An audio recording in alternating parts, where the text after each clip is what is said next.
एक समय की बात है, जंगल में एक टुनटुनी नामक चिड़िया कॉटन कैंडी लिए जंगल के एक चौराहे पर बैठी हुई थी। सवेरे से शाम हो गई थी, पर अब तक टुनटुनी चिड़िया का एक भी बुढ़िया का बाल नहीं बिक पाया था। ये देखकर टुनटुनी चिड़िया बहुत उदास हो जाती है। सवेरे से शाम हो गई, पर अब तक एक भी कॉटन कैंडी नहीं बिक पाया। अब मैं कालू सेठ को उसके उधार पैसे कैसे दे पाऊंगी? वो तो जरा भी इंतजार नहीं करेगा। तभी उसी राह से कालू कौवा अपने घर की ओर जा रहा था। कालू कौवा जब टुनटुनी चिड़िया को देखता है तो वो टुनटुनी चिड़िया के पास आता है। तुझे याद है ना, आज रात तुम्हें मेरे पैसे देने हैं जो तेरा पति मरने से पहले लिया था। अरे मालिक, अब तक एक भी बुढ़िया का बाल नहीं बिक पाया है। जैसे ही ये बुढ़िया के बाल बिक जाएंगे, मैं आपकी पाई पाई चुका दूंगी। ए चिड़िया, 5 दिन से तुम्हारी यही बातें सुन रहा हूँ। अब मुझे कुछ और नहीं समझ रहा। आज रात मेरे सारे पैसे मुझे मिल जाने चाहिए, वरना मैं तुम्हारी 5 बेटियों को अपने घोंसले की नौकरानियाँ बना दूंगा। नौकरानियाँ। ये कहकर कालू कौवा वहाँ से चला जाता है। इधर टुनटुनी चिड़िया बहुत परेशान हो जाती है। ये कालू कौवा तो आज बहुत गुस्से में था। लगता है आज ही पैसे लेकर ही रहेगा। अब मैं क्या करूं? मेरा तो एक भी बुढ़िया का बाल नहीं बिक पाया। रात को कालू कौवा आएगा, मैं उसे कहां से पैसे ला कर दूंगी? टुनटुनी चिड़िया यही बात से बहुत परेशान उदास होकर अपने सारे कॉटन कैंडी लेकर अपने घोंसले में आती है, जहाँ उसकी 5 बेटियाँ रानी, पिंकी, टूनी, लाडो, रानो अपनी माँ का इंतजार कर रही थी।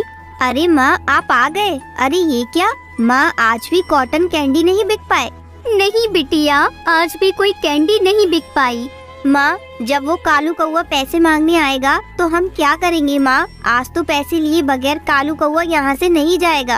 अब मैं कालू कौवे को कहाँ से उसके पैसे ला कर दूंगी? वो तो मुझे इस बार नहीं छोड़ेगा। माँ, आप चिंता न करिए, हम कुछ न कुछ करते हैं। रोइए मत, हम समझाएंगे ना उस कालू कौवे को। नहीं नहीं बिटिया, वो कालू कौवा आज ही मुझे धमकी दे गया है कि अगर आज रात मैंने उसके सारे पैसे नहीं दिए तो वो तुम 5 बहनों को उठाकर अपने घोंसले में ले जाएगा और अपने घोंसले की नौकरानी बना देगा। क्या? नहीं नहीं माँ, हम आपको छोड़कर कहीं नहीं जाएंगे माँ। बस कुछ ही समय में वो कालू कौवा यहाँ आता होगा। बच्चों, आप सब यहीं घोंसले में बैठे रहो। मैं पास वाले पक्षियों से कुछ मदद मांग कर आती हूँ। शायद कोई पक्षी हम गरीब की कुछ सहायता कर दे। तब तक आप लोग कमेंट में बताएं 10-5 कितने होते हैं। टुनटुनी चिड़िया उड़ते हुए वहाँ से चली जाती है। इधर 5 बेटियाँ अपनी माँ की परेशानी देखकर बहुत रोने लगती है। आज तो माँ सच में बहुत परेशान है। अब हमें कुछ करना होगा। हमें कैसे भी करके माँ को इस समस्या से बाहर निकालना होगा। 5 बहनें आपस में बातें कर रही थी। थोड़े समय बाद टुनटुनी चिड़िया भी निराश होकर अपने घोंसले में वापस लौट आती है। तभी वो कालू कौवा अपने कुछ साथी पक्षियों के साथ टुनटुनी चिड़िया के घोंसले में प्रकट होता है। ए चिड़िया, चल तुरंत मेरे उधार के पैसे निकाल। सुनिए, मेरी माँ के पास एक भी पैसे नहीं है। अगर आप हमें कुछ समय की मोहलत दे दे तो हम आपके सारे पैसे लौटा देंगे। 5 दिनों से पैसे मांग रहा हूँ, पर अब तक मुझे पैसे नहीं मिले। अगर तुम्हारी औकात नहीं थी तो तेरे पिता ने क्यों मेरा धन उधार लिया? मैं कुछ नहीं जानता। मुझे मेरे पैसे चाहिए, वो भी अभी इसी समय।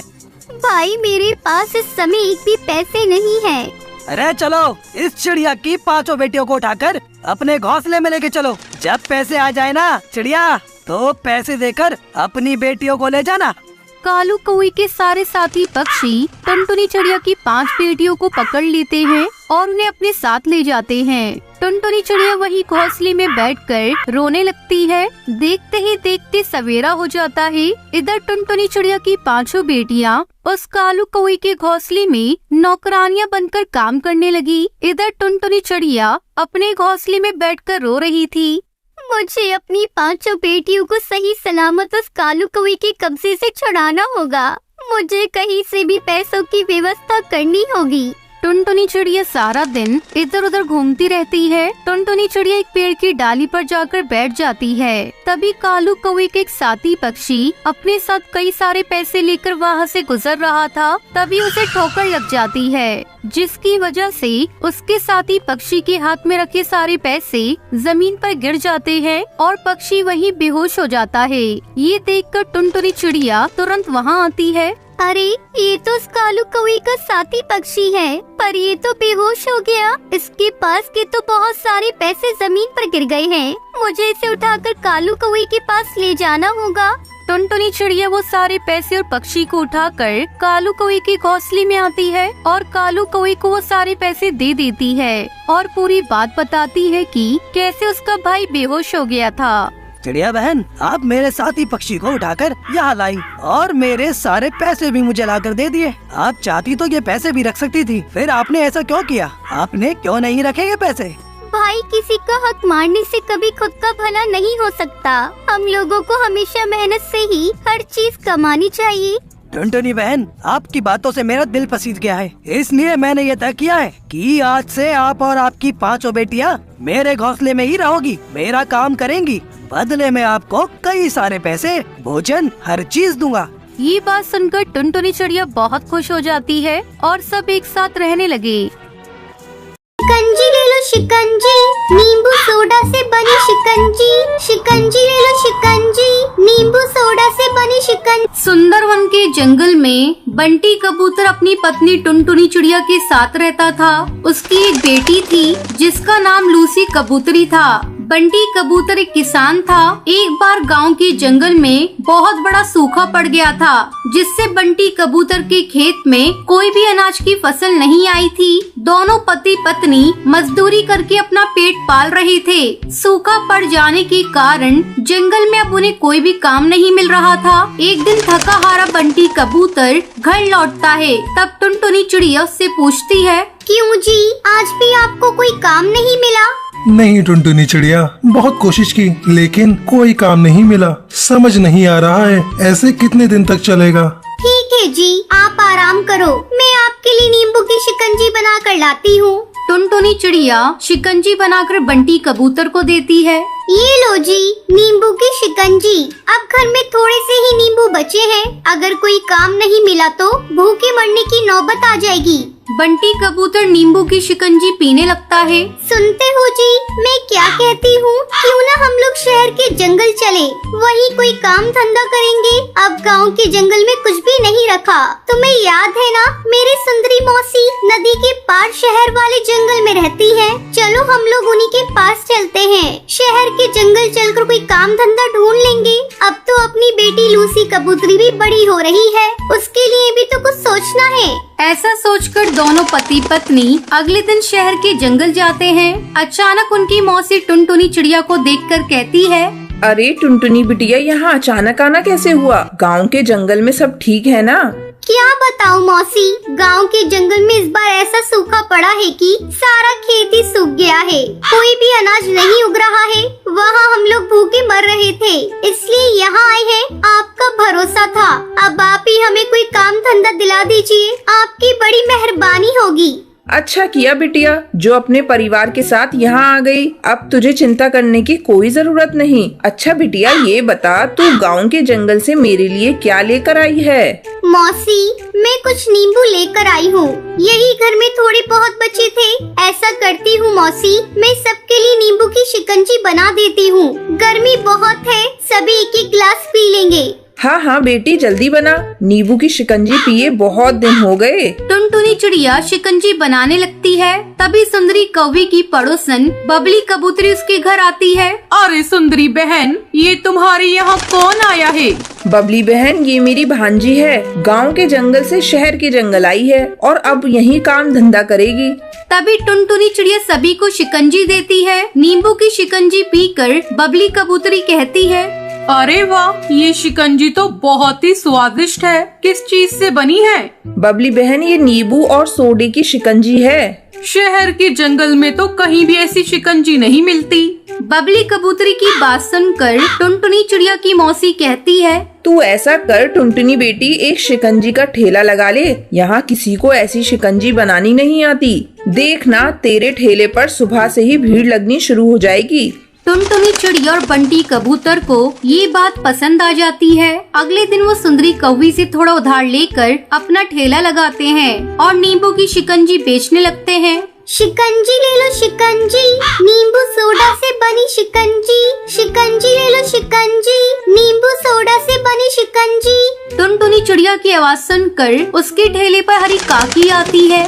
अरे बहन जी, मुझे एक गिलास शिकंजी तो देना, देखूं इसका स्वाद कैसा है। टुनटुनी चिड़िया उसे शिकंजी देती है। नींबू की शिकंजी पीने के बाद हरी काकी उस शिकंजी की बहुत तारीफ करती है। धीरे धीरे टुनटुनी चिड़िया के ठेले पर पक्षियों की भीड़ बढ़ने लगती है और जल्दी उसकी सारी शिकंजी बिक जाती है। कुछ ही दिनों में टुनटुनी चिड़िया की अच्छी कमाई होने लगती है। फिर वो अपनी बेटी लूसी कबूतरी का दाखिला एक अच्छे स्कूल में करवा देती है। इस तरह समय गुजरने लगता है। टुनटुनी चिड़िया और कश्मीर के जंगल में कालू कौवा अपनी पत्नी टुनटुनी और 2 बेटियों के साथ रहता था। कालू कौवा बहुत ही मेहनती था। वो कश्मीर के जंगल में मूंगफली बेचा करता था। इस काम में उसकी पत्नी टुनटुनी चिड़िया उसका हाथ बटाती थी। एक दिन जब कालू कौवा मूंगफली बेचकर घर आया, क्या बात है जी, कई दिनों से देख रही हूँ। सुबह जब तुम मूंगफली बेचने जाते हो तो खुश दिखाई देते हो, लेकिन घर लौटते हो तो उदास दिखते हो। ऐसी क्या बात है? क्या आजकल मूंगफली का धंधा अच्छा नहीं चल रहा है? अरे आसपास अब और कोई मूंगफली बेचने वाले आ गए हैं, इसलिए मेरी बिक्री बहुत कम हो गई है। समझ में नहीं आता घर का खर्च कैसे चलेगा। तभी उसकी बेटी भूरी चिड़िया वहाँ आती है। पापा, कल मेरे टीचर ने आपको स्कूल में बुलाया है और मेरी फीस जमा कराने को बोला है। 2 महीने से मेरी फीस जमा नहीं हुई है। ठीक है भूरी, तू कल जा स्कूल और अपने टीचर से बोल देना, मैं जल्द ही सारी फीस जमा कर दूंगा। अब हाथ पर हाथ रखकर बैठने से कुछ नहीं होगा जी, हमें कोई दूसरा धंधा करना होगा। इस तरह कुछ दिन बीत जाते हैं। कालू कौवे की मूंगफली का धंधा बिल्कुल ठप पड़ जाता है और घर में खाने पीने की तंगी होने लगती है। कुछ दिनों बाद रक्षाबंधन का त्योहार था। टुनटुनी का भाई गोलू चिड़ा अपनी बहन से राखी बनवाने उसके घर आता है। क्या बात है दीदी, आज रक्षाबंधन का दिन है, तुम इतनी उदास क्यों हो? और जीजा जी कहाँ हैं? कहीं दिखाई नहीं दे रहे हैं। तुमसे क्या छुपाना भैया, आजकल हम लोग बहुत बड़े संकट से गुजर रहे हैं। इनका मूंगफली का धंधा पूरी तरह से ठप हो चुका है। अब समझ में नहीं आ रहा कि कैसे घर चलेगा। भूरी और बुलबुल की पढ़ाई भी छूट गई है। घर में जो भी थोड़े पैसे थे वो भी खत्म हो गए। मन करता है अब मूंगफली का धंधा बंद करके कोई दूसरा धंधा शुरू कर दूं। ऐसा करो, तुम सब मेरे साथ शहर के जंगल चलो, वहाँ मैं तुम्हें अपना ठेला दे दूंगा। वैसे भी वो अब खाली पड़ा रहता है। अपने भाई के मुंह से ये सारी बातें सुनकर टुनटुनी चिड़िया की आंखों में आंसू आ जाते हैं। भैया, आज तुमने रक्षाबंधन के दिन बहुत बड़ा तोहफा दिया है मुझे। अरे कहाँ हो जी, यहाँ आओ। ये देखो, मेरा भाई गोलू आया है। टुनटुनी चिड़िया की आवाज सुनकर कालू कौवा वहाँ आता है। क्या बात है, इस तरह क्यों चिल्लाकर मुझे बुला रही हो? ऐसा लगता है जैसे तुम्हें कोई बहुत बड़ा खजाना मिल गया। हाँ, खजाना ही तो मिला है मुझे।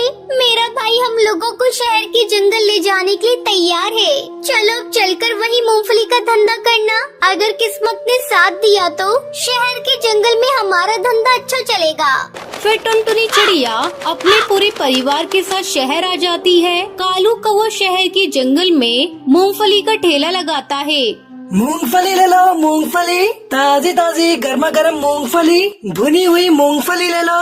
बाजार के बीचों बीच मूंगफली का ठेला होने के कारण सभी जंगल के पक्षी कालू कौवे की मूंगफली के ठेले पर आते हैं। मूंगफली वाले भैया, 1 प्लेट गर्मा गर्म मूंगफली देना तो। बस 2 मिनट मुझे दीजिए, मैं आपको अभी मूंगफली गर्म करके देता हूँ। अरे भाई, मेरे लिए गर्मा गर्म और नमक डाल के 1 प्लेट मूंगफली देना। देखूं तेरी मूंगफली में कश्मीर के जंगल वाला स्वाद है या नहीं। अरे भैया, आपको बिल्कुल कश्मीर के जंगल वाला ही स्वाद मिलेगा, पहले खा कर तो देखिए। आज कालू कौवे की अच्छी कमाई हुई थी। वो बहुत खुश था। एक दिन कालू कौवा अपनी मूंगफली का ठेला रेलवे स्टेशन के पास लगाता है। मूंगफली ले लो, मूंगफली ताजी ताजी गर्मा गर्म मूंगफली, भुनी हुई मूंगफली ले लो।